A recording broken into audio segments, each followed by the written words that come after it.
The District Park Tennis Complex is the centre for the competition, but the courts of 14 other city clubs are needed to cope with the number of players. Veterans are aged from 40 years and over, and where the brute strength and agility of youth leaves off, experience takes over. At a rough guess, there is about 20,000 years of pooled knowledge running about the courts. Young players are constantly under pressure to perform beyond their years, but for veterans it's the opposite. Veterans tennis is opposite to juniors in a way, because there's some players here this week who are actually playing in age groups below themselves and some two age groups below. So different to juniors, where you can't go below, you have to play above your age. This is all a different ball game, the veterans. Teams are playing a point score draw toward a final on Friday. The individual championships start next week. Bob McCarthy of Sydney hadn't picked up a racket in 25 years. He entered the Vets in 1977 and has won his age group, now 60, ever since. Former Davis Cup player Mal Anderson maintains a busy social agenda off the court, as well as rallying his Brisbane team. We've all, I think, worked a little hard to try and hope that the form would come at the right time. Also in good form, many of the veterans show the benefits of keeping fit. Oh yes, some of us are looking a little bit better for the wear and tear. Men or women? Yes, both, Yes.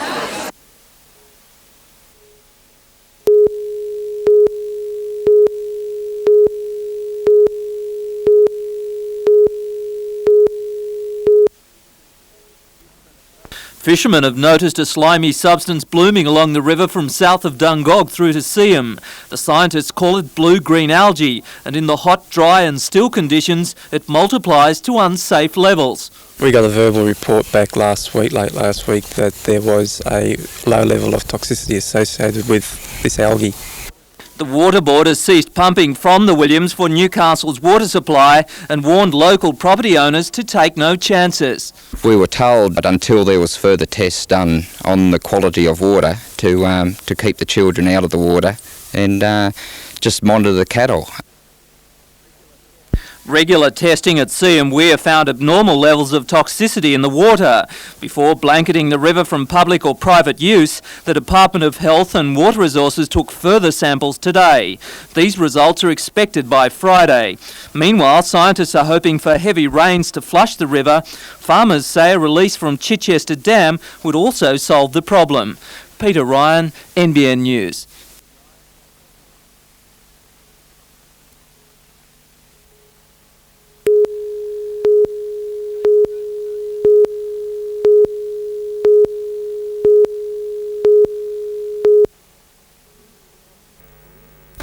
News of the $1.1 million grant comes in the Maroba Nursing Home's 30th anniversary year. Staff of the Waratah Home, which is owned by Islington Baptist Church, believe the proposed hostel will help fill a large gap in services for the aged. I would guess that most hostels in the area would have something like about 2 or 3 year waiting list in hostels, so this 40-bed development on this site would only cover part of that. Today, Mr Taylor walked over the ground where the hostel may soon stand. He hopes the $3 million project will be completed by the end of next year. There was good news too for Curra Nursing Home at Mayfield. A $31,000 grant will upgrade residents' facilities. Another improvement grant goes to Westcott Nursing Home and Hostel at Stockton.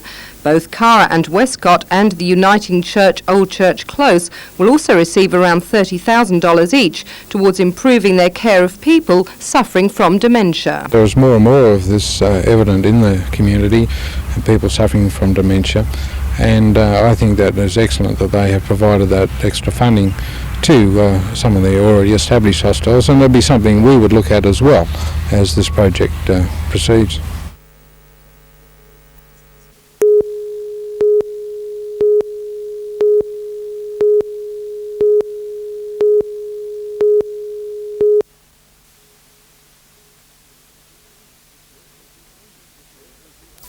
This was the only visual record of the Newcastle earthquake recorded in the city on December 28. Other facilities like this seismograph outside the city in Mount Isa told scientists the story they needed to know of the quake.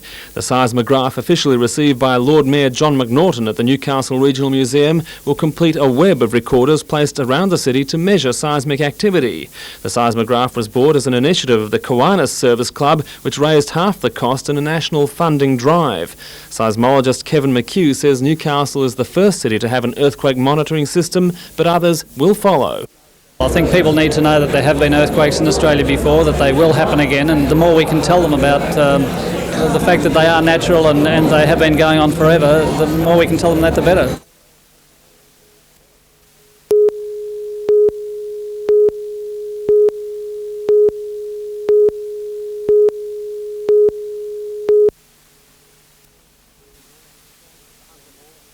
The Hunter Mall was thronging with morning shoppers, most oblivious of the rapidly unfolding events in the Gulf. Elsewhere, shoppers were mesmerised by the grim tidings being broadcast over display televisions. The sirens began to wail around about 3:15 in the morning. The expressions on viewers' faces showed how deeply they were feeling the significance of this historic and foreboding drama unfolding half a world away. In the streets, word was spreading slowly. Are you aware that fighting has broken out in the Gulf? The what? About the Gulf? Yeah. I haven't heard anything. No, it hasn't started. Yeah. Elsewhere, small knots of people were gathering, passing the word, and very few were surprised. You were expecting it? Oh yes, I couldn't see anything else for it. Got to be sorted out some way. Among those anticipating the worst, peace activists who formed a silent vigil at the Newcastle Post Office cenotaph. They'll continue their protest until 9 o'clock this evening.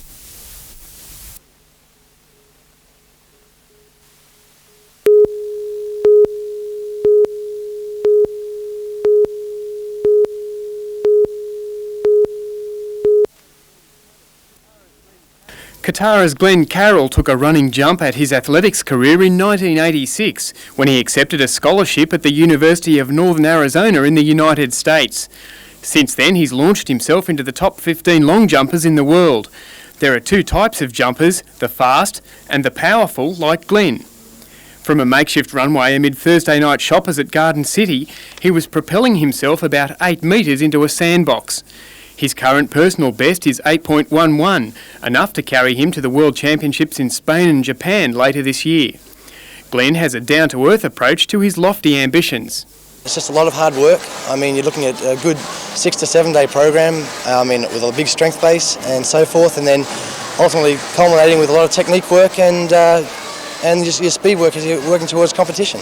And what's the ultimate goal for a long jumper? Well, for me, it's the Olympics and obviously a medal. Whether that's realistic or not for me, I really don't know, but I'm certainly going to give my best effort.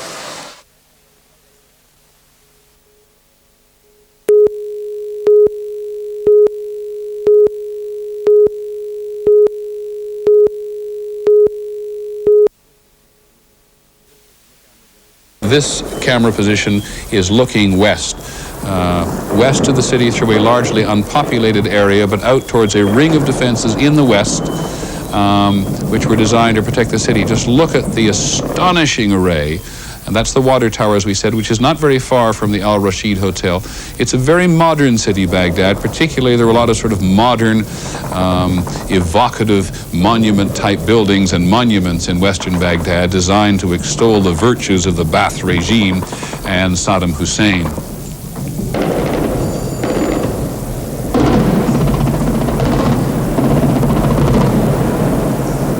We have no idea from the Iraqi perspective whether or not this is blind firing or not, or whether they know what they're doing. A number of government buildings like this one around Baghdad have always had anti-aircraft positions on top of them. I shouldn't say always, but in recent days. But they seemed, in the view of many residents of Baghdad, to be as much for the morale of the local residents as they were to do any particular good against incoming aircraft or against cruise missiles. We'll look at that again on a number of occasions before the night is over, but there you get a real sense of outgoing.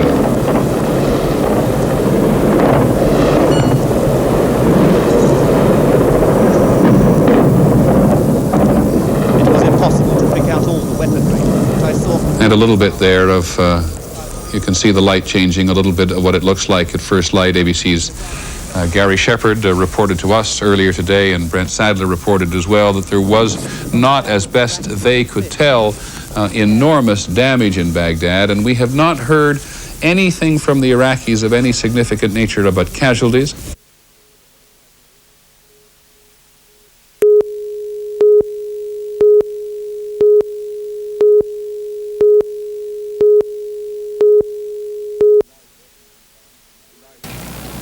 Tonight, Washington time, during the night in Israel, there has been an unprovoked attack by Iraq, launching Scud missiles, or perhaps improved Scud missiles, at purely civilian targets in Israel.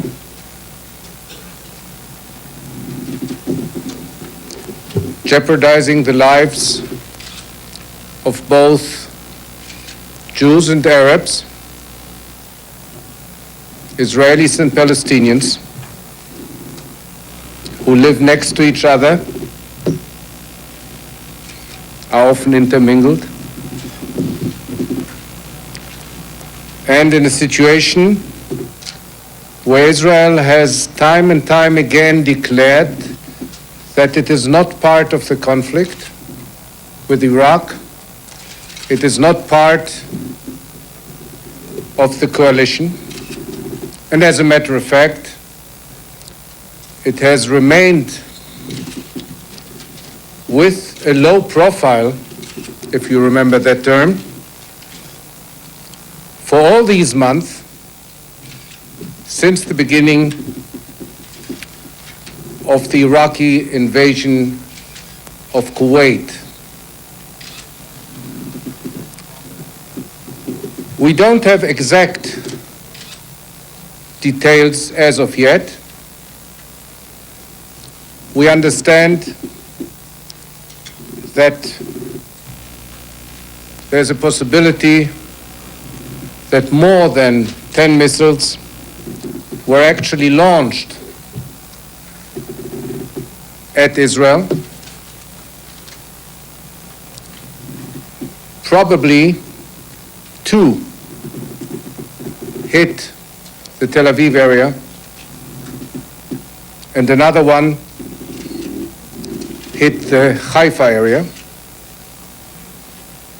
There may have been another hit, but that is not clear as of yet. The missiles in the Tel Aviv area hit a neighborhood in the southern part of the city, inhabited mostly by elderly people and laborers, people who toil for their livelihood. We have so far, and we hope this is a final count, received information that there have been 6 or 7 injured, fortunately not seriously injured, but I don't know the exact details.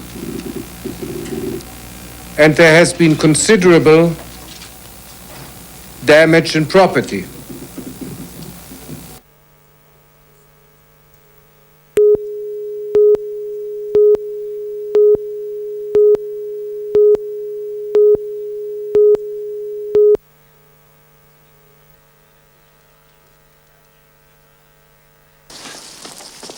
Torres? How you doing?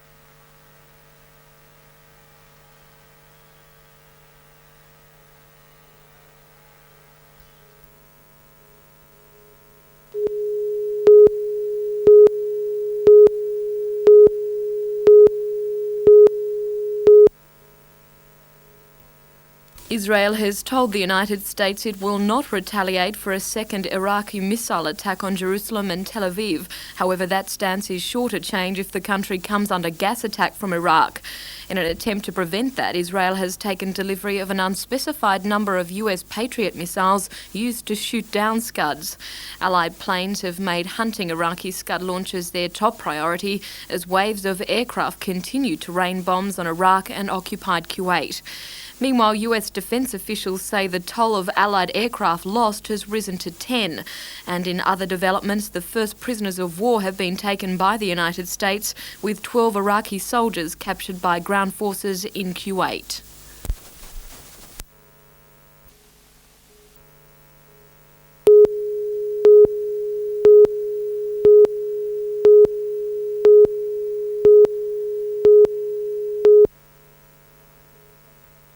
The United States has equipped Israel with defence missiles and crews to protect against further Scud attacks from Iraq.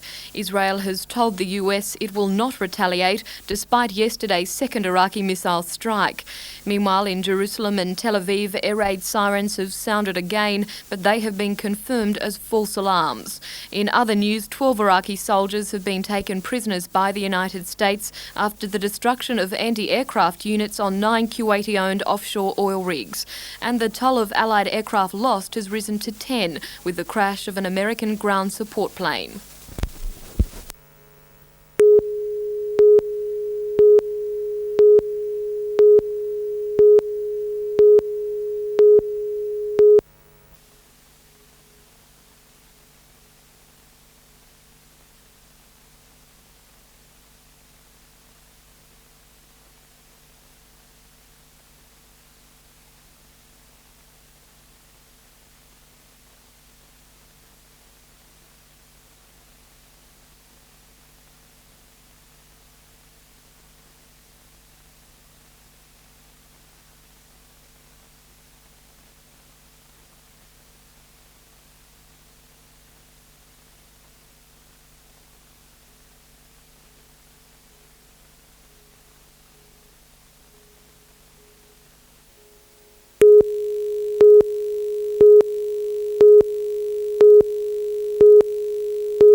Minerals and Energy Minister Neil Pickard announced Mrs Griner's appointment, saying she has an understanding of community needs which gives her considerable insight into consumers' interests.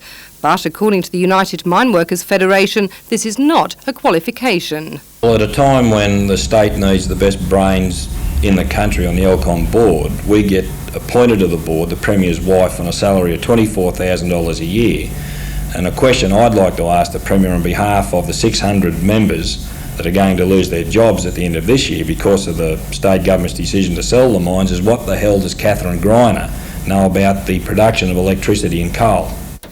The union is still smarting over Premier Griner's expression of delight over the proposed sale of ELCOM's 10 mines. Union representatives say this appointment adds insult to injury. This would have to rank as one of the all-time great examples of nepotism. Meanwhile, miners at ELCOM's Liddell State coal mine in the Upper Hunter today lifted a week-long picket, which had successfully stopped the transfer of equipment to another ELCOM colliery. The dispute was aimed at gleaning answers from ELCOM about the sale of the mine. The matter is due to go before the Coal Industry Tribunal on Wednesday.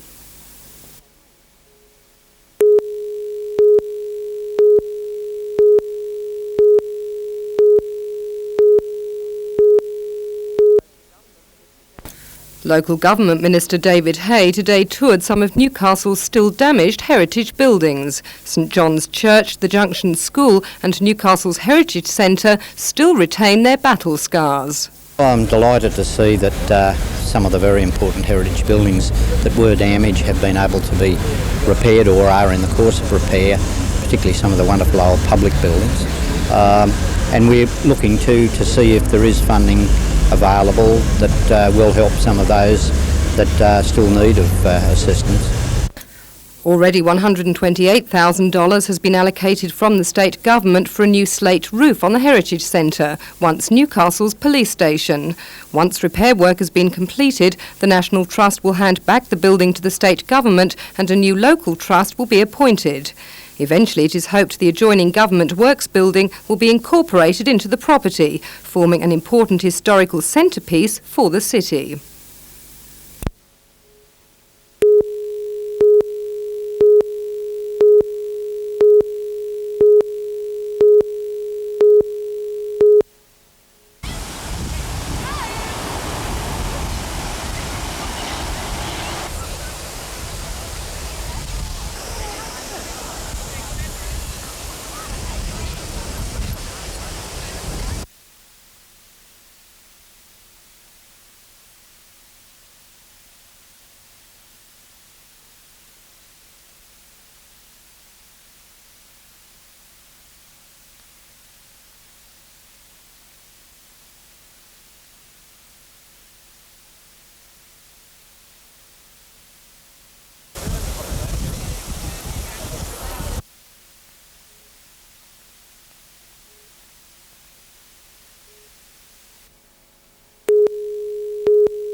The job may look easy, but for many of the Road and Traffic Authority's controllers, it's a daily nightmare. It's estimated that up to 6 vehicles a day pass through construction sites, completely ignoring any directions. The RTA's new television commercials featuring Newcastle-based David Sheerin warn that prosecution could follow, but the end result could be even more serious. The controllers are there to look after motorists.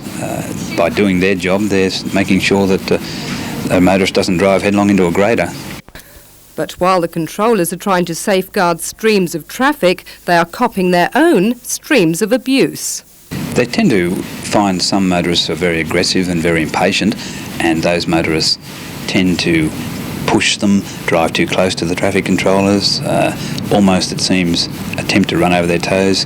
Some motorists abuse them, others have been known to throw rotten fruit, that type of thing.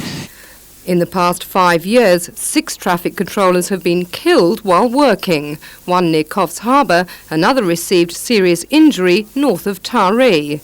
The RTA hopes the campaign will stop dangerous driving and give the controllers a fair go. Rebecca Skinner, NBN News.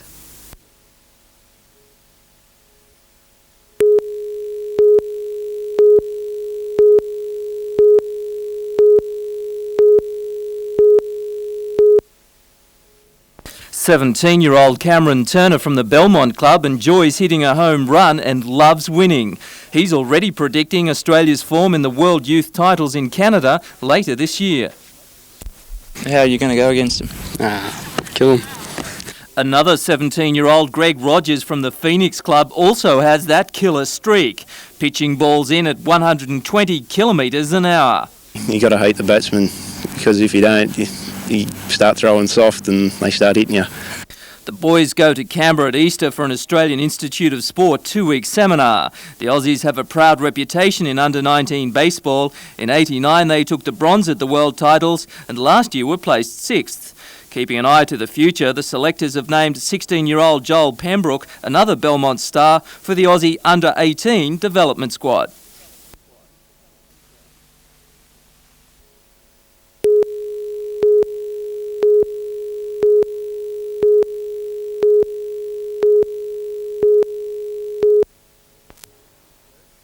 First came the dangers of demolishing and disposing of asbestos roofing brought down by the quake. Now another threat lurks in the paintwork of many old houses and buildings. Lead-based paints were common and popular up until the 1960s. They held their colours and were long-lasting. Often painted or panelled over since, they retain inherent dangers when exposed by renovators. Inhaled or swallowed, paint dust and flakes can cause stomach pains, vomiting and insomnia. But small children playing in the dirt and dust around work areas face worse risks. At that age, their nervous system is still developing.